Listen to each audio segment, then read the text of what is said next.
मुंबईतील तंदुरी पदार्थांची चव लवकरच अडचणीत येऊ शकते, कारण शहरातील रेस्टॉरंट्स कोळसा आणि लाकडी ओव्हनवर कारवाईला सुरुवात झाली आहे। मुंबई महानगरपालिकेने कोळसा तंदूरभट्टी वापरणाऱ्या हॉटेल्स आणि ढाब्यांना नोटीस बजावली। महापालिकेने किचनमध्ये कोळसा भट्टी ऐवजी इलेक्ट्रिक उपकरणं किंवा सीएनजी, पीएनजी, एलपीजी वगैरे इंधनाचा वापर करण्याच्या सूचना दिल्यात। त्यामुळे मुंबईकरांना कोळसा तंदूर भट्टीवरील तंदूर रोटी खाण्याचा आनंद घेता येणार नाही।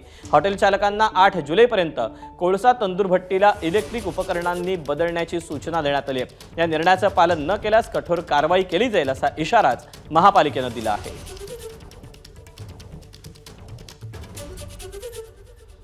मालकाला काय ते आता पुढे आमची मीटिंग झाली होती हारची, त्या हारमध्ये आम्हाला सांगितलं होतं की असं असं आता नोटीस येणार आहे, म्हणजे पुढे पुढे ते कंपल्सरी होणार आहे, तुम्ही काही करा। तर आतापासूनच तुम्ही प्रिकॉशन घ्या, तयारीला लागा। म्हणजे आता काय असेल तुमचा कोळसा असेल काय असेल मग तुम्ही ते आता तयारीला लागा। तर नोटीस आला की तुम्ही सांगा मला 3 महिन्याची मुदत द्या, 3 महिन्याची मुदत द्या, त्याप्रमाणे तुम्ही आम्ही करतो म्हणून। म्हणजे आम्हाला आता पुढे ते करायलाच लागेल, कंपल्सरी आहे प्रत्येकाला। अजून काहीतरी न्यू टेक्निक आहे की तुम्हाला जरी टेस्ट पाहिजे कोयल वेल की त्यामध्ये पण काहीतरी व्हरायटी आहे हॉटेलमध्ये काय काय की जेणेकरून ते कोयल वापरत नाही, त्याच्याबद्दल तो फ्लेवर येतात।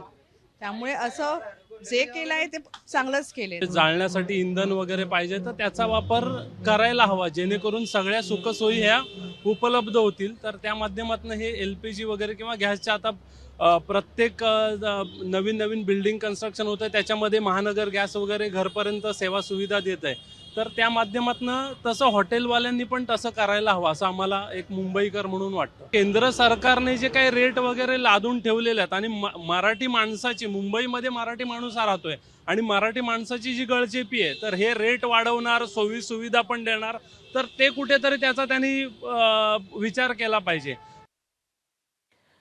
दरम्यान नोटीस बजावून आणि सूचना देऊन सुद्धा रेस्टॉरंट्स आणि ढाबा मालकांनी पालन न केल्यास परवाना रद्द करणं, दंड आणि कायदेशीर कारवाईसह कठोर कारवाई केली जाईल। मुंबईतल्या अशाच एका रेस्टॉरंट्समधून आढावा घेतला आमच्या प्रतिनिधीनं, आपण पाहूया।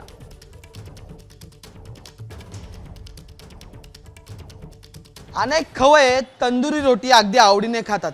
ही तंदुरी रोटी बनवली जाते ती म्हणजे कोळशाच्या भट्टीत, पण आता या भट्टीवरच बंदीचा प्रश्नचिन्ह जे ते निर्माण झालेलं आहे। सध्या मी जी भट्टीच्या बाजूला उभा आहे ती कोळसा भट्टीची, आणि याच भट्टीत तुम्ही खाणारी आणि आवडीने खाणारी रुचकर अशी तंदुरी रोटी जी आहे ती शेकली जाते।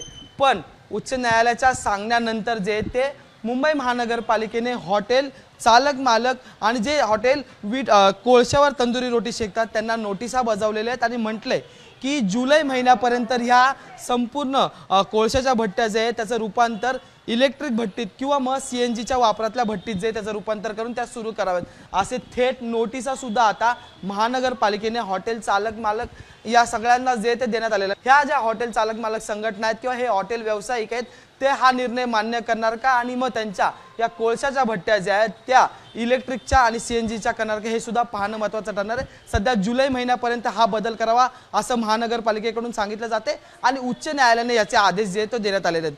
व्हिडिओ जर्नलिस्ट अरविंद वारगेसह मी अजय माने, एबीपी माझा, मुंबई। एबीपी माझा, उघडा डोळे बघा नीट।